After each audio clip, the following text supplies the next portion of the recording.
Let's turn to health care reform. Yep. You have made no secret of the fact you oppose the public option, government-run health insurance to compete with private insurers. With tens of millions of Americans still uninsured, do you think that the government has any moral obligation to find some way to cover them? There is a way to insure the uninsured without doing any of what we're doing. If that were the objective, then I'd be full for it. This is not about insuring the uninsured. This is not about health care. This is about stealing 1/6 of the U.S. private sector and putting it under the control of federal government. And when they get this health care bill, if they do, that's the easiest, fastest way for them to be able to regulate every aspect of human behavior, because it'll all have some related cost to health care: what you drive, what you eat, where you live, what you do. And there'll be penalties for violating regulations. It's going to be the biggest snatch of freedom and liberty that has yet occurred in this country. And in 30 seconds, how do you insure the uninsured without this big overhaul? Well, I've run the numbers, and the real number of uninsured that want insurance is 12 million. Take some of the unspent stimulus. We have 85% of the stimulus unspent. Take some of it. For 35 to 40 billion a year, you could insure those people. Not 2 trillion, not 1.4 trillion. If that's the objective, do it now. Do you think the individual mandate is constitutional? Do you think... No. I don't think the government has the right to tell people, you're going to get health insurance, and if you don't get it, you're going to pay a penalty? I do not think it's constitutional. Chris, these are dark days for the country. This is deadly serious stuff. This is a total attempt to remake the country as founded and constituted, and it worries me greatly. We asked our viewers for some questions. I love Fox viewers. I love them. Well, George Heflin sent this. If President Obama would agree to an interview, what would be your first question? Why are you doing this? Why? What do you not like about this country that makes you want to inflict this kind of damage on it? Lucille Goldman sent this question. Did you vote for John McCain in the 2008 presidential election? I did. Really? Of course. But you've been so critical of John McCain. Yes, but you weigh the two. I don't think... There are a lot of people, Chris, that are saying there's no difference in two parties. I know a lot of people think that, and they really, really believe it. But I don't know of any Republican who would try to take over 1/6 of the U.S. economy. I don't know one Republican who would put forth this irresponsible cap and trade bill. I don't know one Republican actually do that as something he initiated. Let's talk about the state of the GOP.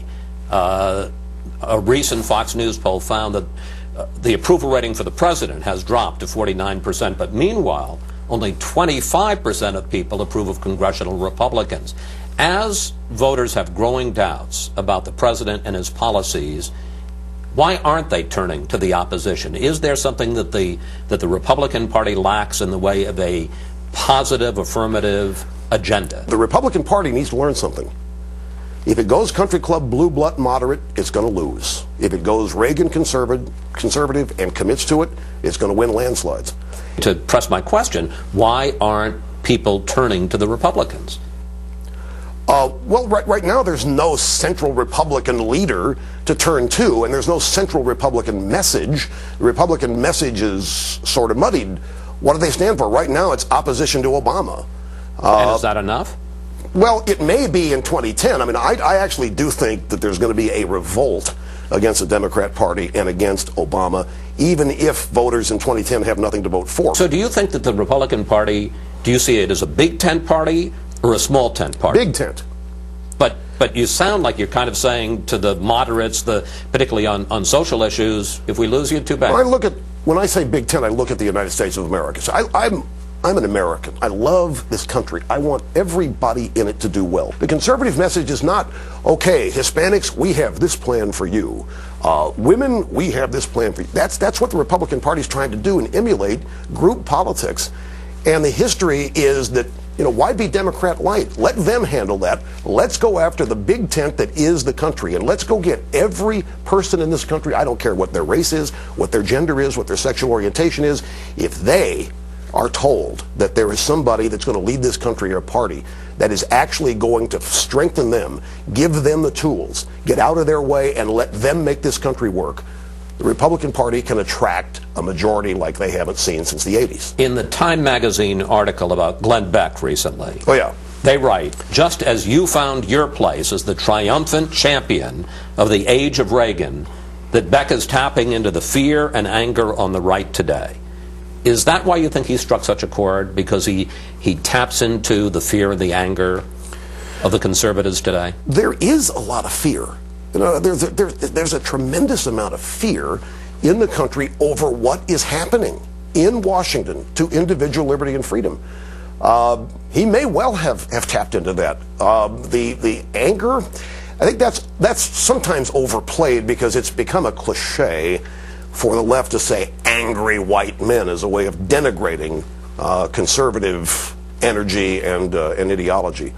But there's no question there's a lot of anger, and if he's tapped into that, I wouldn't be surprised. When you look at Glenn Beck and you see this explosion, yeah. What do you feel? Well, I'm kind of proud. No envy, no competition. No. My radio audience is astronomically high.